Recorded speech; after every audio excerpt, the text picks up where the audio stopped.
Welcome to another episode of the MXGP Podcast Show on Vital MX. The 2024 FIM Motocross World Championship continues to deliver time and time again, and the prospect of what is to come is really quite something. I don't even know how to describe it. We could be in for 2021 Part 2.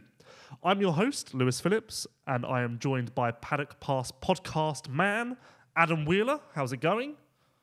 Why did you have to say 2021? Why did you have to put that expectation on it? It could be better, potentially.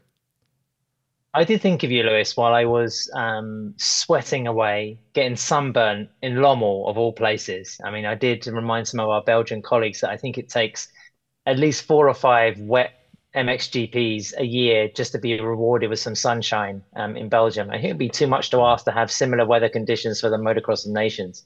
But yes, you know, in our podcast last week, I think I predicted that Jorge Prado would win the Grand Prix, and you said Jeffrey Herlings. And there was one point, you know, just towards the end of the first moto where I thought, I'm in here. I mean, Prado obviously won on Saturday, the qualification heat, and then Herlings had crashed with his altercation with the back marker in the first moto, and I thought, Prado's got this. Second moto could have been a different thing, but I thought, wow, you know, he's riding really well, the Spaniard. And then, of course, Herlings, you know, usual form of service resumed, and that was that. But I was right about MX2 though, and Rick Elzinga did disrupt play. Yes, before I put myself down, I would like to acknowledge the fact that not only did I predict Herlings would win the GP, I predicted that Prado would beat him in the qualifying race only. So, on one hand, I'm just incredible. On the other hand, I was really quite cruel to you for your Rick Elzinga take, and I feel bad for the way I acted towards you. I feel bad for the way I acted towards poor Rick, who was just a bystander, and I should really take a look in the mirror and try to be better from here on out. So that is my admission of guilt. Yeah, that wasn't quite an apology, but I'll accept it as Really? so. I felt like that was quite a passionate... No, that was just an admittance of being mistaken rather than an apology. I am deeply sorry. Okay. And thank you for turning you. up, because if I was you, I probably would have gone in the opposite direction. Thank you to Polisport, All Balls Racing, and EVS Sports, of course, for their continued support of this podcast. We've got about an hour today. Honestly, I don't know how much of the results we will get to, because there's a lot happening around the racetrack. But first of all, you alluded to it, Jeffrey Herlings was down and out in Moto 1. Although I stayed tuned in mentally, I checked out because I was like, well, that's it. I'll keep it on, you know, background noise, but really that's the end of Moto 1. And we had vintage Jeffrey. Not only, Jeffrey was always expected to win Lommel, but that was an additional statement where it was like, not only am I going to win in the sand, I'm going to destroy you in the sand. Yes. Are we going straight into Herlings? I mean, there was a few kind of observations about Lommel generally, but I guess we can touch on those later. But, you know, from bumping into him in the paddock on Friday, you know, he had his objective set right away. And in the post-race press conference, he alluded to the fact that, you know, Prado has been really strong at the beginning of motos this year. And, you know, he said he didn't even have any speed for him in Sardinia, which was round 2 or 3. What does memory serve? Round 3. 2, I think. 3, okay. So it was the third round of the season. As we know, Herlings has been building his way into 2024. It was also the first time I'd actually heard him say publicly that his objective this year is to complete all the races. He's been quite sort of sanguine about the championship and his prospects. I think he even said a top 3 finish in the championship this year would signify a decent season, to paraphrase. But yeah, you know, he said he didn't have anything for Prado in the sand in Sardinia. But this was like a different, like you say, a different marker. This was like, listen, guys, I'm back to being a little bit like what I was in the past. And yeah, I mean, it was quite funny because in the post-race press conference again, I sort of said to him, Jeffrey, how do you suddenly find 5 seconds in a lap time, which is what he did over Prado to be able to catch him and pass him in that first moto? And he kind of said, well, it's not that difficult, actually. And there were a few sort of titters around me about that sort of comment. And you could see like Prado and Febra and even Gajser next to him were saying, yeah, yeah, he's right. It's not that difficult to suddenly do a vastly different lap time in the sand. But he was racing against these guys and that caliber of talent. So it's incredible how nonchalant he is about being able to make the difference at the highest level. I feel like it's only right that we acknowledge that Prado was so much better than everyone else, and he himself was immortal, had an incredible ride. It just so happens that someone else had an even more incredible ride, which does a disservice to what Prado has done, because Prado also gained ground in the championship. Prado essentially did all that Herlings did, just slightly less spectacular. And if that will get lost, that will get lost. I think Prado had pretty much a faultless weekend.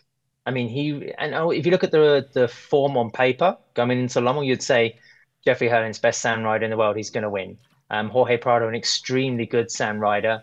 And then you have sort of the likes of sort of Tim Gajser and Roman Febra, who can get in there and get a surprise result if they ride well and they start well, and that sort of tended to happen. Everything kind of went true to form. There were no great surprises, and watching Prado ride around that track. It's sort of mesmeric, really. I mean, he has like a routine and a flow. He really commits to some of the bumps. I mean, Herlings is a different kind of animal in those conditions, but I thought Prado was majestic, to be honest. So, come on then. Who's winning this championship? Oh, I'm we've just so done that. Oh. in. This is going to be incredible. I've said it time and time again. I am clinging to the idea that we will enter the Spanish Grand Prix or whatever it's called. Undoubtedly, I won't be able to pronounce it. And Tim Gajser, Jeffrey Herlings, Jorge Prado will all be within striking distance, and it will be incredible. I'm clinging to that. I refuse to let the idea go. Yeah, there's weight to it. We're getting nearer and nearer, aren't we? And the points are narrowing. I mean, Herlings clawed a few back. Is he less than 40 now, I think, 37? 38 or something like that. Yeah. I mean, when you consider there's 60 points to win on a GP weekend, I mean, it's extremely achievable. And after the trip to Sweden next, which could be a little bit of, I'd say, if you had to pick between the three, maybe more of a Gajser track, maybe Prado, and then thirdly Herlings. But then we go straight back into the sand in Arnhem. So, Herlings again could potentially recover any sort of marginal loss he has in Sweden back in Arnhem. So, it's going to sort of swing a little bit here and there. But I still think there's going to be one major clanger, whether it's a mechanical or whether it's sort of like a Prado Majoro incident. There has to be something that stops this going all the way. I think similar to the way there was so much emphasis on Lommel, Herlings needs to replicate, and Prado, again, they both need to replicate what happened this past weekend when we get to Arnhem. They need to take a similar chunk out of Tim, because realistically, of the remaining 6 rounds, that is the only weekend that stands out as an obvious pick to really strike and dismantle Tim Gajser's title charge. So that's going to be important. And essentially, both Prado and Herlings are on a knife's edge. Any tip over, Herlings can't afford to finish 5th in a moto. He can maybe get away with one more 4th, but realistically, can't have too many of those. So yeah, you're kind of banking on a lot going right for Herlings and Prado to an extent, less so, but to an extent. But it's certainly possible, because if you look at it, Herlings has had how many consecutive podiums now? 9? So yeah, what's to say that doesn't continue? And if you look at his 9 consecutive podiums, all but 2 of them have been top 2 finishes. So he's gaining points on someone more often than not. Yeah, I think he has something now like 14 top 3 moto finishes out of 15 or something like that. I mean, the 4th place in the Czech Republic was a pretty impressive comeback, as we've said. Answer your own question, Lewis. I mean, I really hesitate, and I don't want to pick. And the good thing is this is mirror in 2021, because we don't have any random people figuring for the championship. These are all very experienced multi-world championship winning riders who are arguably in the peak of their form, settled in their team, settled with their machinery. So it's really just going to go down to, quality in the end. And that's where Herlings made the difference in 2021. I think MX2 is going to be far more wild. I mean, you might see somebody like Lucas Koenen taking a little bit more of a wilder approach, you could say. I mean, if he has to sort of resort to intimidating Kai or taking some sort of Deegan tactics to somebody, then he might do. But the MXGP is just going to go down to a real like gunfight. Of course, Gajser is the safe bet, the logical pick. If you are being smart and trying to make a calculated decision, all signs point towards Gajser, as they should. He is the rider with the red plate. He's not injured. All the package is complete. It's all ticking. But my gut tells me that Sweden is crucial for Tim to strike, make his presence known, because if Jeffrey comes out and shows form similar to the Czech Republic, where he was clearly the fastest rider, on a track, again, similar to the Czech Republic, he has bad memories of that place. Escaping uninjured would be a successful weekend based on his past there. I think Tim needs to capitalise at his track in a similar way to Herlings just did at his track. And if that doesn't go to plan, I think you can start to pick apart the Gajser title charge a little more. I would also say Turkey could be a little bit more in his favour. I mean, that could be pretty much a Gajser track. And the important thing to remember as well from the run-in is that Prado has a home Grand Prix at the finale. I mean, if we work on the assumption that a home Grand Prix gives you a boost and gives you a lift and gives you an advantage, then Prado's going to be quids in when it comes to the crunch. And then Herlings, of course, has his home Grand Prix at Arnhem. And Gajser's only really had, you could say Lockett was probably the closest he had to a home round in terms of partisan support. So yeah, I mean, but then China is probably sort of the left field one of the whole bunch, because who knows what will be found there, whether any of the riders or the teams will be affected by the travel. So yeah, it's not like we see one clear direction. You think, well, we've got 3 SAM races out of the last 6. It's obviously going to fall into Herlings' hands. Who are you going to pick then?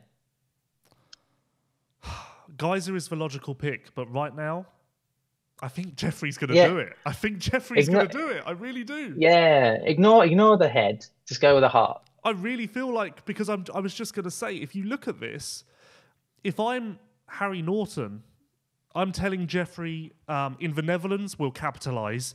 Turkey, Jeffrey has always been good there for whatever reason. Not much history of Jeffrey racing there, of course, but it's certainly not been a bad track. He won there against Tim in 2019. He won there in 18. 2021, I can't remember. I don't even know if we went there because of COVID. Yeah, I think it was but still, yeah. Positive memories jump out at me. I would tell Jeffrey that we just went to Indonesia. You were the best rider there, hands down. China will basically be a copy and paste of that. And then we're going to go to the finale, Jeffrey. And you know what? No one here is as mentally strong as you, so you're best equipped to handle the pressure there. That's what I would tell him. Also, little scoop, KTM will have an engine upgrade for Herlings in Sweden, just to help him off the starts. So that's something they'll be testing and potentially using. It could work. Could be what he needs. You know what's funny is we talked about Jeffrey's starts a lot at the beginning of the year, and he did too. And I feel like that's just stopped. Like, you saying that reminded me. Yeah, he wasn't happy in Lommel. I think, what was it, one of the race starts, it wasn't good enough. But then, of course, if there's any track on the calendar where it doesn't really matter, it's that track. But if he starts, outside the top 8 in Uddevalla, then it could potentially be a problem, especially if Prado, like he did in Lommel. I mean, okay, Lommel's a different beast, but if Prado gets away with a 3, 4, 5 second lead in Sweden, then he can run the pace and defend that. I have little concern that Prado will get to Gajser, just because if you look at his results, he's in the top 2 in a moto more often than not. So I feel like he will just chip away to the point where he is within striking distance. It's Prado. He will get great starts. He will constantly bag points. And similar to what has been the situation since Indo 1, he's just kind of chip, and he's slowly getting there. And then if you're in Gajser's camp, you tell him you've got the points. 4 of the 6 tracks coming up are superb for you. There's no reason to panic. Just do your job and it will all work out. But sometimes in these situations, being in a hot seat is almost harder than being in Jeffrey's position, because essentially Jeffrey has nothing to lose. Since Portugal, or even since round 1, it's been unexpected for him to win this title. So if he pulls it off, it will be a surprise, a celebration. Whereas if Tim somehow doesn't win this, it would kind of be a real bad look, to put it bluntly. Yes, let's not forget that Gajser also came off a big injury last year. But Not quite as severe as Herlings. I don't subscribe to that, because he raced the last 10 rounds or whatever. So in my mind, but it wasn't half the rider that we know he can be and that he has been this year. But he did log those laps, like he had the time to Yes. rebuild. Whereas, and then he had the full off season. So I feel like it's apples to oranges a little bit. Yeah, I mean, Herlings also had the full off season coming in, but I just think he's been incredibly. Remember? Jeffrey had the mysterious broken collarbone at the beach race that no one was allowed to know about. This was the most secretive, even though it did get out, it was quickly retracted. No one could know about this broken collarbone at whatever the Dutch beach race was. He hit a back marker from memory, which quite an apt time to bring that up, considering Lommel Moto 1. Yeah, absolutely. I mean, I'm going to answer your question as well. I think ignoring the head, in which Tim would probably be the most logical choice, I'll say Jorge still. I think I'm seeing him ride a 450 better than ever. He's fitter than ever. I mean, to be able to, I think he said as well in the press conference, to be able to sort of go a little bit toe to toe with Herlings, there's not many who can in those conditions. And, his future's settled. It's not announced, but it's settled. And I just think it'll be a perfect send off. And when it comes to that final race in Spain, that little percentage of just being in front of the home fans could make the difference. So I'll stick with my early prediction of Prado, but as you said, Lewis, it's really cool to watch.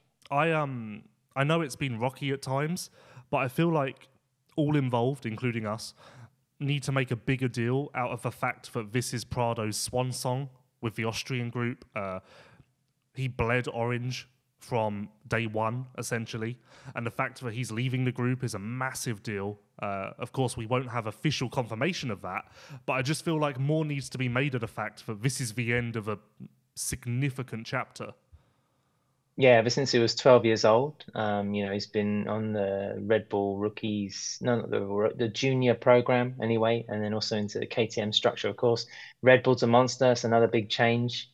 It really is going to be, and it's going to be a loss to MXGP when he leaves. So, it's a big year for Prado. It'd be cool if he does win it. Which is a lovely segue into Austria. So, to go back to the very, very, very beginning of these rumours this year, when it was first Nice story, by the way. Thank you, Adam.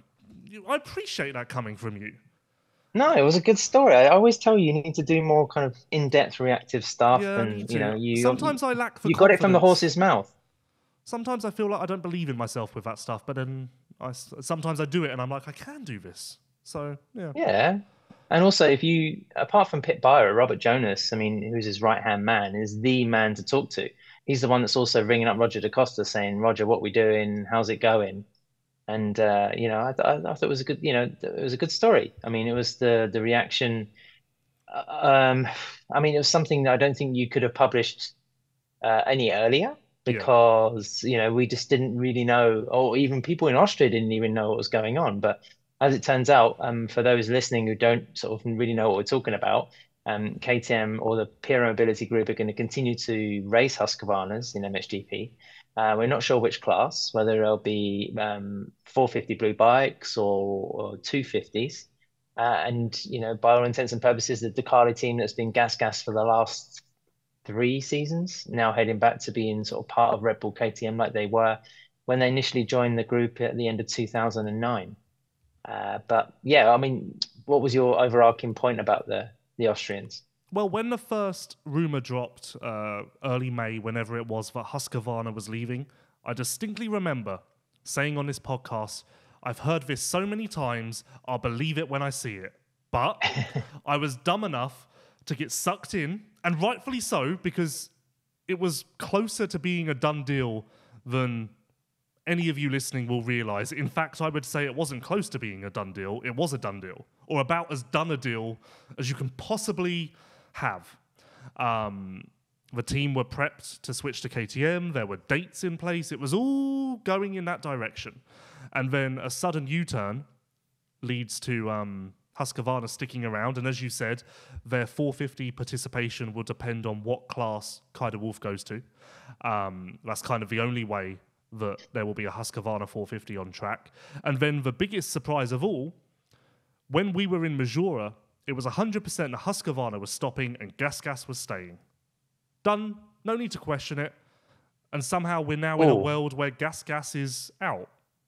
No, I don't think Gas was in Majora time. I don't think Gas were having a stay of execution. But the thing is, what we don't know is the bikes and the riders. That's still a big question mark. And also for the rest of the group. I mean, if people care, I mean, will Gas still be in Supercross? Will they still be in Enduro or Rally or Dakar? Will they even still have a couple of bikes in MotoGP on a Grand Prix track? That's what we don't know. But the fact that we do know that the Nestan team, who are going to win the MX2 World Championship this year, they're still going to be blue and white in 2025. If you want me to have my best guess, educated guess, Decali will be the Koonen brothers, Lagenfelder. Nestan will be De Wolf, Rossi. Red Bull will be Herlings, Adamo, Everts. That's my best. If I had to put money on the lineups, that would be it right now. As we've seen with the Husqvarna U-turn, who knows? They might send Jeffrey to Enduro. Who knows? Everything's on the table. But from your perspective, why the sudden decision to keep Husqvarna around? And why can Husqvarna stay but not Gas? Because that's my biggest blind spot at the moment. I think, from what I know, it was a late decision, and mainly because Husqvarna still have dirt bikes in their collection. I know Gas do as well. But I think, if anything, the Husqvarnas are slightly more varied towards a KTM SXF than the Gas bikes. So maybe they'll make them even more so, or make them paint them more as the premium kind of dirt bike or more exclusive dirt bike, maybe some more special editions that, compared to the red ones. I think that's the only reason I can think that they would keep the blue and white on the racetrack. I feel like we will see, and again, this is just kind of an educated guess, I wouldn't be surprised if the EMX 250 teams go to Gas to reinforce the fact that it is the entry-level brand, the amateur brand, the young brand. Yeah. So, like, for instance, from what I've heard, SS24 could become the EMX 250 team, and that could become Gas just to fit into that mold. So Gas should still exist. It just won't be the premium World Championship winning brand, which, in fairness, it was never meant to be. It was always meant to be the entry-level brand to the Austrian fold. I almost wonder, and this penny only dropped this morning for me, if Prado's involvement kind of sent them down the wrong path, because I know that the reason Prado was put on Gas was Mr. Piera. Is it Piera or Pia? Piera. Okay, I said that the other day and someone told me I was wrong. The only reason that Prado was put on Gas was because Mr. Pierre said Spanish rider must be on the Spanish brand. So suddenly then Gas is winning world titles, which it kind of wasn't meant to be. And now with Prado leaving, I wonder if that's corrected course a little bit, and they've gone, okay, there's now no obvious need for one of our athletes to be on a Gas, so let's return to the initial plan and stick to the dynamic that we intended. Yeah. I think, people in the industry, maybe even dealers can say, listen, we still have Gas on the showroom floor, we're not selling them so much, and they might have a point. But in terms of the group deciding to put Gas everywhere with race teams and race series to increase brand awareness, it's been a resounding success. I mean, they've been in MotoGP now for 2 full seasons. They'll be stopping that next year. They took a first Grand Prix win with Glenn Koldenhoff in 2020 in motocross spheres. That worked out pretty good. Of course, we know the impact they've had in Supercross with TLD. I think they won the Dakar with Sam Sunderland. So Gas as a brand, I think people were thinking, well, what is that? Before it was just some pokey, marginal Spanish trial bike manufacturer from Catalonia. And now it's actually like, wow, okay, Gas, don't sell street bikes. They only sell dirt bikes, but they, we know the name. The name is out there. There's people buying merch. So it's from that perspective, I think it's been a success. But now they, perhaps want to pull things in terms of motorsport a little bit and say, no, listen, orange is the main color. And I think your estimation on the riders and how they'll be distributed in the MXGP paddock is pretty much spot on.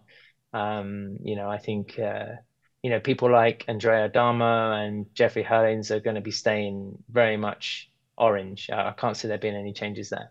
Yeah, I feel like in a way they must keep the Red Bull KTM lineup as similar as possible to ensure that there is no doubt and there cannot be question marks over what the true KTM factory team is, in a sense. Maybe I'm describing that wrong. But yeah, it's a wild world of adventures to get to this point. In contrast, can we talk about the Japanese momentarily? Because I was led to believe, and I was kind of informed at the weekend that Roman Febvre signed a 2-year deal to stay with Kawasaki. As we know, Jeremy Sewer is going to be stepping out to front Ducati. So where does that leave them, the factory team, with a second rider? And I kind of tried to ask around about someone like Jason Anderson moving to Europe, but that was sort of scotched. There didn't seem to be many people that knew much about that one. And of course, Kimi Räikkönen's team's going to be handling the MX2 effort as well next year, and they're going to need riders. It's the sort of situation again where MX2 is being surprisingly entertaining this year. Although I have to admit, Lewis, that when I'm outside around the track, my interest wanes pretty quickly. It's really cool watching the way Kai rides and Lucas as well. Lucas Kuhnen is pretty special, and there are a couple of other riders as well. But there's the depth of the action and the racing really isn't there. You kind of want it to hurry up and get out of the way so the MXGP boys can come on track. But we're in a situation again where MX2 is a little bit more invigorating this year, but still there is a need for riders to fill these spots on teams. Yep, as I've said before, well, quickly just to sum up my consistent rant, EMX 250 is killing MX2. Get rid of MX2, make it all one EMX 250 class or whatever. Keep MXGP as the main event. Similar to the KTM group, cannibalization is not good for anyone. And essentially, the EMX 250 and MX2 classes are eating each other. So that's not good. And the MX2 gate was noticeably smaller in Lommel, whereas the MX 250 was full, so was MXGP. And just as a barometer for the status and the importance that even someone like the FIM gives MX2, Andrea Adama in the FIM awards ceremony in Liverpool at the end of last year was pretty much shuffled into a pack with a lot of other, I don't want to say obscure, I don't mean any disrespect by that, but other FIM motorcycling disciplines such as, say, sidecar cross or speedway categories. Whereas was it the WSX group? yeah, Max might have been put there as well. But MXGP was a solid third behind MotoGP World Superbike. So and I did an interview with Jorge Villegas, the FIM president, recently, and he said that those are the three pinnacle series for the FIM. So MXGP is clearly the premier class. I mean, that's obvious. Yeah, just in front, need to catch up to kind of status quo. Regarding riders, weirdly, the Kawasaki MX2 spot is the one spot that I kind of know nothing about. The only rumor that I've heard that would kind of make sense to me is Guillaume Fares, which would be a logic, like in a class where there maybe isn't so much talent available, there isn't a lot of guys who jump off the page. It would make sense for Kawasaki to reach out to him. He likely needs help to stay in America, especially with the Austrian reshuffling here. So that would make sense to me, but I don't really have any weight to put behind that besides the fact that someone told me it was an option. If you want me to name another rider who Kawasaki could get, I can't. There's no one else really of interest. I mean, also, let's not forget one seat in Triumph is going to be free as well. Mikael Harrop needs to, props to the Triumph guys, by the way. I thought they were pretty competitive and they looked really good on the track around Lommel. I mean, Camden McLennan as well, riding pretty well. But there's going to be sort of one bike there that needs to be filled as he ages out of the category. And, we know that Triumph won't have a 450 next year. Nothing's been official, but that's sort of the majority of the chat. The reason being that, the race team and the manufacturer still want to focus on the 250 and making that more competitive, even though it's pretty damn close. I mean, if aside of an Austrian bike, it's pretty tight for me between having maybe a Yamaha or a Triumph, certainly above like a Kawasaki. So, I mean, I don't know. Who do you take? The rider we missed, Benistant, is going to play into this picture somewhat, somewhere, somehow. But yeah, I can't name... Like, even EMX 250 wise, is there really those guys who you're like, that's my guy, I need to invest in him? Well, I mean, Kaz Volk, who won the second moto, the young Dutch kid, he's in the Austrian structure. So you imagine he's going to be stepping up possibly to MX2 with factory backing in 2026. And, Valerio Lata as well, who took the overall win and, of course, popped up on the podium at Majora. He seems to be a really bright light for Italy. I mean, the likes of sort of Zanchi as well. I wonder if these guys could be tempted by factory offers. There is sort of young talent there. I mean, there's nothing that really pushes through and you think, wow, that's going to make a difference, apart from maybe Lata. But, I mean, we'll see. Yeah, the Kawasaki second 450 seat is open. There seems to be a gaggle of riders who are after that. And realistically, it's the last full factory seat available in the 450 class. So understandably, everyone who's not done is kind of fishing for that. I noticed that over the weekend, Harrop popped up more frequently as a rumour for that seat.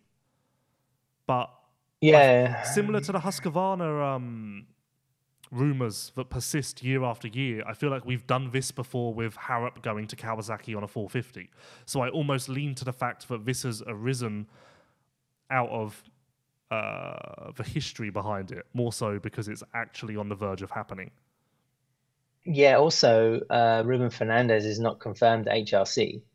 So, if he gets another offer that maybe he doesn't like, or it's lower than he expects or thinks or wants, then that's another avenue for him. But I don't know. Could we say that there's a little bit of a dark cloud following the second Kawasaki seat? I mean, absolutely. I wouldn't touch it with a shitty stick. The last three riders have only lasted one season. I'll be completely honest. When riders have messaged me saying, should I go for that? I've told them no. I've said, I don't think it's worth the risk. I really don't. I think there's enough evidence now, especially with a rider. I've said this before. Okay, Ben, Mitch, you can kind of make a case for it's not the team. But now that we've had Ben, Mitch, and Jeremy, case closed in my mind. What more do you need to see to understand that isn't a great home? Yeah, it could click. I mean, you could say with Ben Watson less so, and Mitch, I mean, they were riders who had a couple of years, inside the Premier class. Maybe if they take a complete rookie from MX2 and are able to work with them and really mold them, then that's the solution for that second rider slot, especially if they spend pretty decent money on fixing February for another 2 years. That could be the only way, Lewis, because like you say, I think as a second saddle, if I was Ruben Fernandez, I probably would think, do I want to leave HRC and take that gamble? By all accounts, the HRC bike is pretty much is quite lighter than the Kawasaki. And, it means a big changeover of working structure, team and everything else. Yeah, essentially, I believe that Kawasaki need a rider who has no previous experience to compare the team against. Someone who's just going to be thankful for the opportunity and, I didn't know that factory teams operate like this. We have these options rather than, Yamaha did it like this. Well, last year I had this feeling, someone who's kind of completely green, funnily enough. The other thing as well is the Fantic saddle. I'm not sure if Brian Bogers is confirmed there. From what I found out from the Fantic people is they have another year contracted with Louis Vosters' setup, which also comes with Glenn Coldenhoff. But for the second bike, I'm ignorant as to whether Brian has that confirmed or not. That could be another decent, or a team with decent resources anyway. Yeah, to be honest, we've kind of just presumed that Brian's done so well that he would go back there, but nothing's confirmed. Was there any mention in the paddock? No, Okay. there wasn't. Well, I didn't get time to go and ask either. Well, I thought someone might stop you and say, like, no. No. Okay. No, we did the moon landing thing. On one hand, I'm happy about that, but on the other hand, I'm quite sad that I felt like we had more of an impact. It was a smash hit, though. It'll definitely make our highlight reel. So, yeah, back to Febvre. I'm really surprised this is a 2-year deal because, by all accounts, Kawasaki is a stopgap until Triumph is ready for him. But this contract kind of throws that all out of sorts. I would imagine Kawasaki, foreseeing this, kind of called Romain's bluff and was like, if you want to stay here, we need commitment. We're not just going to be your stopgap. Yeah, or he stops. I mean, I think that was a similar situation for Clement de Sale, right? I mean, if you're offered a contract where it's clearly below your evaluation, or your own valuation, I should say, then we'll just walk away. But I mean, maybe Febvre said, look, it's 2 years or goodbye. And also by the same token, Kawasaki needs a rider of that ilk to spearhead the program. And, if Triumph can't make any assurances that they'll have like a 450 in competition in 2026, I mean, Febvre's 30 years old now? I haven't looked at his age. I think, no, 32. Oh, okay. So it's about, yeah. So, this is probably the last contract he's going to sign. Maybe he moves like de Sale into a testing role for Triumph. Who knows? Yeah, that was probably the most surprised I've been in a while. What I'm not surprised about is the fact that Polosport continue to deliver exquisite products for all of you listeners. Hey, Yamaha YZ125 or 250 riders, this one's for you. If you've been riding models from 2002 to 2021, listen up, because Polosport has something that's going to make your heart race. They are introducing the new restyling kit, a complete transformation for your Yamaha, giving your bike a 2024 look without any complicated modifications. The kit includes everything you need: a new gas tank, a full race seat, an airbox, all designed to fit seamlessly. No fuss, no hassle. Or no fussle, which actually works quite nicely. Your old YZ 2-stroke will look like it just rolled off the showroom floor.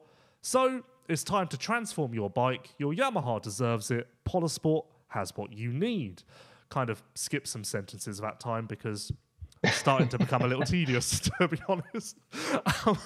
But thank you to Polosport, and you should definitely check that out. I don't want to give it all away. So you caused mass confusion in the industry. Did I? So you are such a good writer. No, come on. What? No? Go on, make your point. Go on. You are such a good writer that it is to your detriment. And the story you published speculating, or not speculating, about Sewer going to Ducati, I've now had 4 people reach out to me and say, why didn't you post for Sewer PR? And I'm like, there wasn't a PR. And then they send me the link, and I'm like, no, that was Adam. So you wrote so incredibly well that everyone felt like it was an extremely formal announcement. No, I think I just lent on some statistics and to back up a bit of a punt that was going to happen. But yeah, it's well, I mean, you knew, Lou. I mean, you're so well connected as well. You knew it was news before I, managed to dig up some details. But yeah, I think it's for Ducati. It's a big thing. I mean, Tony Cairoli was there. I didn't get a chance to ask him if he's going to be debuting the Desmo 450 MX at the Dutch Grand Prix. So that still remains TBC, I guess. But I think for Jeremy Sewer, a 2-year deal fronting a new manufacturer and all the potential that Ducati has, it's a real racing brand, let's not forget, is a cool deal. Yeah, and Sewer is a smart rider. I believe that of the current crop, he would be the one you want if you're Ducati, because you can really lean on him for some clever feedback. Some riders are clueless when it comes to testing. Certainly not Jeremy, as we both know from our conversations with him this year. Very aware of the shortcomings that a bike can have. Certainly not blasé to anything. Very much got his finger on the pulse. Realistically, he's not going to stay at Kawasaki. More chance of him racing for me. And there's nowhere else for him to go. There just isn't. I think his period for automatic renewal has expired as well. So he's kind of officially out of Kawasaki, from what I believe. And Matteo Guadagnini as well, joining him as the second rider. I saw Matteo in the paddock and I said, he might have a nice new car next year with your next ride. And he just laughed.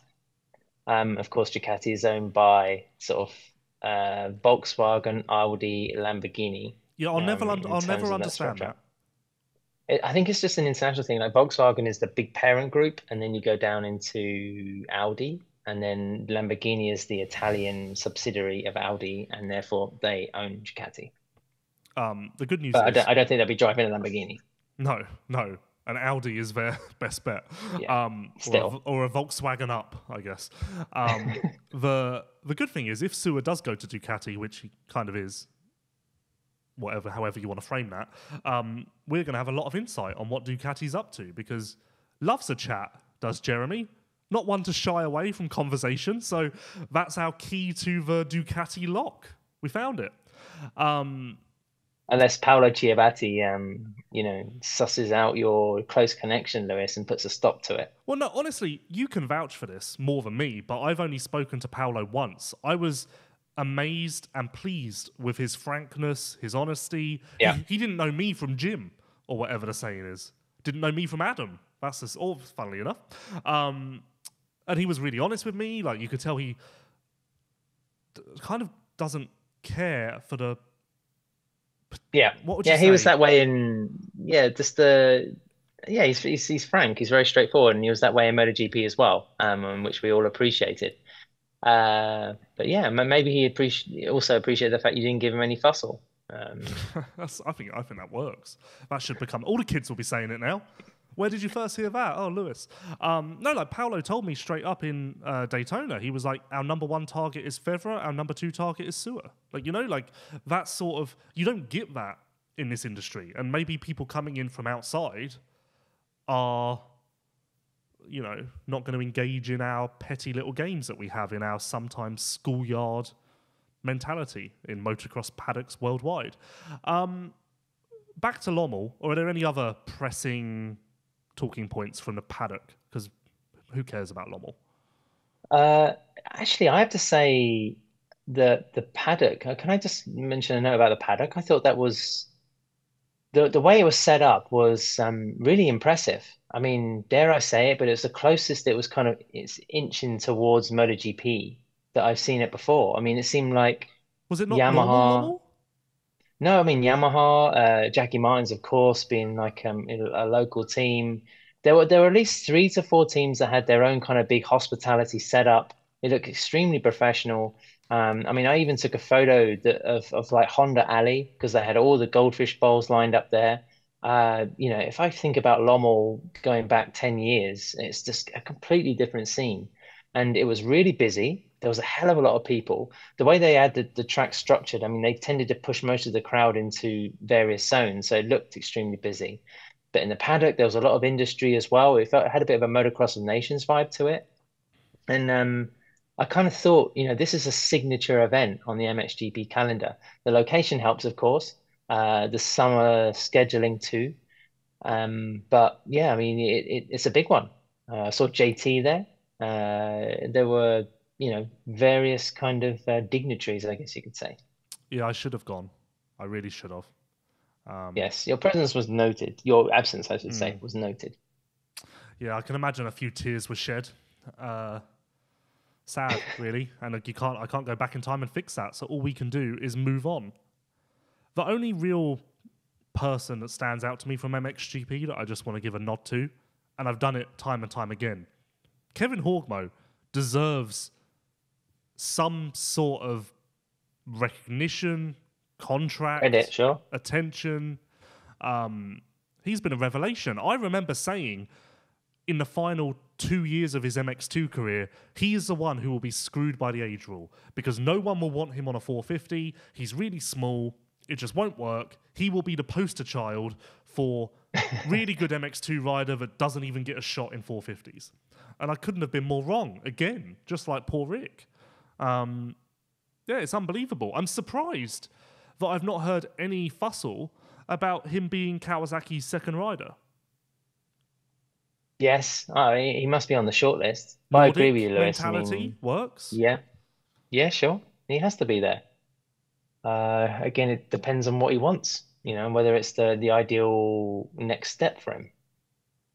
Yeah, it'd be boring. I mean, well, I didn't want to say it, Adam. No, from what I know, his Honda SR team is basically as standard as an MXGP team can get, but it's working for him. And even in that situation, if I'm Kevin's advisor, would I say, okay, there's more money to be made, there's a factory bike to be had? I think I would just stick with what you've got because you know this is working. And a fifth place on a standard team is very different to a fifth place on a factory bike. Get much more recognition for what you're doing now in your current situation. So you're shooting yourself in the foot many different ways. If you were to go to Kawasaki, which I don't believe is an option at the moment, but who knows? Yeah, I mean, Horgamo, what was he, 7th overall? I'm just looking at the results now, actually. Glenn Coldenhoff, top 5, as you would expect. Calvin Verlandren, doing not too bad. I think he had a tip-off and... Yeah, he had a couple of tip-offs. Andrea Bonacorsi as well, finishing top 10. Tom Cock, too, top 10 finish, ahead of Brian Bogers and Brent Van Donnick, who didn't have much luck at all after a really impressive appearance in Czech Republic last week. Alberto Ferrato as well. I think he was dead last at the beginning of the second moto, and it was funny just seeing riders like Conrad Mewse competing. Petr Petrov, I was speaking with him. I mean, he's all but kind of retired now, but he was telling me, it's maybe his last chance to have a go at Lommel. So he was out there, sort of pounding the laps, and it was the heat. Lewis made it really, extra brutal. I mean, it was tough going. And for that reason, I think Lommel can throw up some slight variance in results. I mean, we were talking earlier about how it went pretty much to form book or textbook in terms of what you'd expect. But then if there were a couple of people popping up and you think, oh, that was a good finish, then it was probably because of that sound discipline or that ability just to be able to make fewer mistakes. Yeah, the riders needed a lot of balls to race at Lommel. Almost like they are All Balls. The All Balls Racing Group is a combination of the finest aftermarket power sports brands from across the US and Europe. Combining OEM-level engineering and design capabilities with a world-class supply chain makes them the largest global supplier of critical aftermarket hard parts for the power sports industry. You can trust the All Balls Racing Group to provide the exact fitment and best quality in the industry at a price that fits your budget. So I almost forgot. We need to talk about this Conrad Mewse situation. Do we? I mean, it's dangerous territory. So I'm going to enter the octagon. Except I don't really have much to say because it's kind of just par for the course. But isn't it more a Bermuda Triangle? It's something, but... So... For those that don't know, Conrad has been giving Jeffrey Herlings fits in the British Championship this year. Why is Jeffrey Herlings racing in the British Championship? That's a whole nother story. But the reality is that Conrad's been giving him fits. So, naturally, the hype starts to build again. And people had extremely high expectations coming into Lommel. One nutjob, who I know personally, shouldn't say nutjob, one person who I know personally told me he would be 4 to 7. So, expectations were high. I said he would be 8 to 11, and this person told me that we would speak again on Sunday night in quite a threatening tone. We did speak again. Turns out we know how that went. So, and then Conrad was very fast in practice. Again, par for the course. And then it just never quite works out in the motos. For whatever reason, we know that Conrad has some demons, let's say, mentally when it comes to facing the challenge of the highest level of competition. He certainly has the talent to get it done, but for now, 8 years, he's not been able to overcome this hurdle, which stretches back to his EMX 125 days, in all honesty. That was when it first kind of gained knowledge. And to Conrad's credit as well, he's always been quite forthcoming when it comes to like addressing his issues. He doesn't shy away from them. Like I remember he admitted to me in an interview in Trentino in 19, maybe, I'm scared of the start. I just can't wrap my head around the start. But the hype train gets out of control, and I just don't really know what we do with this. Maybe it's a result of there just not really being much else. I mean, credit to Conrad, like you say, great motorcycle rider and, a worthy British champion, one of the best and fastest riders from the British Isles, in the last half a decade or more, certainly the last couple of years. But I think we have to be realistic that coming into an MXGP right now is fucking hard work, if you want to be making top 10 results. Even the likes of sort of Valentin Guillot has had a rebirth in Grand Prix racing, and he's worked his ass off for it. I'm not saying that Conrad doesn't work, but then I think coming in, especially at Lommel, and we know he's a good SAM rider, is just a tough ask. To be 4 to 7 is, I think that's pretty crazy talk. I mean, to think that he's got speed to fight the likes of Calvin Verlanderen, who's been chipping away at the podium all season long. I think that's just a little bit of a step too far. Well, you know that person as well, so I'll text you after who it was. But even Jeffrey Herlings said, bring your British speed, I will see you on the podium. So, it's the curious case of Conrad Mewse, and I feel like this story will never end. Even once he's long retired, it will still be referenced. I did hear from a fairly good source, and I don't know much other than basically the headline, that Conrad is looking at returning to MXGP next year. I don't know if that would be with a team. I don't know if it would be with his own team, which is what he did in his last year of MX2. But I heard from a fairly good source that he is looking at it. Don't know what that means exactly, but there is a chance he'll be back full time. And I just wonder if this result... Full respect for that. But will this result hurt the chances of that? Because all the while he's in Britain, you can dream, you can speculate, you can say, look how close he is to Herlings. Imagine how good MXGP will be. That all works whilst you're not actually in the arena.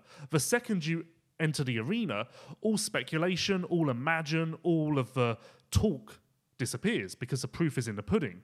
And I wonder if even he is like, okay, this still isn't quite... No, I hope he gives it another go, and I hope somebody gives him an opportunity. But we should not be under any kind of illusion about how difficult it is. And there were plenty of ex-Belgian riders wandering around at the weekend who have tried it towards the end of their careers, and they know exactly what sort of we're talking about. And Ken de Dijker being one of them. I mean, he sort of knocked it on the head because he realized just how much hard work required to score points. Well, in the old days, where you had to be sort of top 15. I mean, to get good points and be in the top 10 or get anywhere near TV coverage. So yeah. But Lewis, I think I want to move on. There's two things I want to talk about. One, we should mention MX2 quickly because Kai de Wolf was really good. Even though he fell off 3 or 4 times in the second moto, he kept wanting to give other riders an opportunity to win, and he eventually handed it to Simon Lagenfelder, who was also pretty good. And also, before we kind of touch on that, a noteworthy mention of the Alpinestars crew for launching their Tech Air MX. Not the first airbag in motocross. I think Schott beat them by a couple of days, and it was kind of amusing to see that the Schott promotional stand in Lommel was right next door to the Alpinestars one, so there was already a battle of the airbags going on. But I was shocked because I thought, okay, I'd actually been exploded while wearing the Rally airbag, and it was like this full length torso thing. But when Alpinestars presented this pre-production model, which is not going on sale until this time next year, I think. It was just a chest protector, like a and a back protector. It was just like, it looked like a normal body armor set, but it contains this amazing kind of ECU and this algorithm and this technology that they've been compiling through data and analysis and accumulation for 10 years. And there was a lot of curiosity about it. People were asking questions. How can you put an airbag on someone when you're jumping through the air and you're having moments several times a lap? I'm really curious to see how it'll work. I mean, Maxime Renault was there. He's going to be starting to ride soon. Maxime Renault fans, and he was being very eloquent about how the first prototype versions of the Alpinestars airbag was too heavy, too bulky, and they really slimmed it down. And that was the biggest impression for me, is how slim, and it doesn't sort of seem like an airbag at all. So I think it remains to be seen how much it is, but I think it was like a major statement for how it could improve safety in racing. Okay, 3 points. One, Go on. did they show the size of it when it's inflated? Yes, they actually had an Alpinestars employee in full gear being inflated. And it's obviously big? Was it noticeable that there was an airbag around it? Was more, yeah, it was all around like the upper part of the torso. It wasn't like the MotoGP one where you see the leather suits inflate and they walk around like, the sort of Stay Puft Marshmallow Man. This was quite sort of, and apparently it goes down after 5 seconds. And one of the riders, I can't remember if it was Andrea Adamo or Maxime Renault, commented that if it does deploy, you're still able to move and pick up the bike and, in theory, get going. So that's something that's important too. Okay. Point 2. I actually have 4 points. Yes. Point 2. If you crash and this inflates, would it not cause you to continue to roll at a higher speed? Okay, I guess you'd have to be on a slight downhill, but would it not cause your body to gather more momentum, which is safer, but it could ultimately lead to you rushing down a hill at speed? No, Lucy, you're not going to be a snowball. Okay. It's about having, I think they said 4 times better protection than the passive unit. So if you just wore a chest protector and a back protector and you hit yourself on the chest, the airbag will go off and inflate and it might protect your collarbones and whatever else. It's just about impact. That's all it is. That's nothing to do with rolling. Okay, point 3. I didn't know SHOT had done this, but undoubtedly their moon landing celebration gave them the knowledge and technology they needed to enter this market. And 4, congrats to Alpinestars, but also congrats to EVS Sports for all of the incredible steps forward that they themselves have made, including with their brand new knee brace. EVS Sports, the original protective gear company, has been protecting champions and riders for almost 40 years and does not plan to stop anytime soon. What started out as one knee brace has evolved into a full line of protective gear to help keep riders safe while they do what they love. Check out evs-sports.com to see the same protective gear that pros like RJ Hampshire and Travis Pastrana all wear every day. No, it is fascinating, definitely, and it will be interesting to see the reaction from Alpinestars competitors, because a new bar has been set and you kind of have to then follow, otherwise you get left behind, and suddenly every rider is using an Alpinestars chest protector because that's the industry norm. I don't know how it works in AMA, but at the moment the FIM haven't homologated it for racing. Okay. So they can use it while testing and practicing. And then the next step is for Alpinestars to then present, wealth of data again to prove that it's having a positive effect. And then the FIM can homologate it and say, yeah, it can be used in competition. But seeing the speed with which they did that in MotoGP and also in rally, I think, Chris Hillard, the media manager who made the presentation at Lommel the weekend, said there were like 100 of all the competitors at the Dakar Rally. Over 100 of them were using the Alpinestars airbag system. The signs would be that the FIM will go for it straight away. I mean, it's a positive thing if it works. Well, praise the Lord that Alpinestars have Jeffrey Herlings as an athlete, because if there was ever a man who needed a product, it's Jeffrey Herlings and the airbag. If you protect those brittle bones. He may need... Is it possible for him to wear multiple of the chest protector? Because he may need that. The clock is ticking, but on to MX2. As you said, Kai de Wolf, amazing. Once again handled the challenge of being the favourite. Somewhat of a home crowd. Certainly family and friends present. I believe he's from Valkenswaard, which is just a stone's throw away. He's going to win this championship. Case closed. That's it.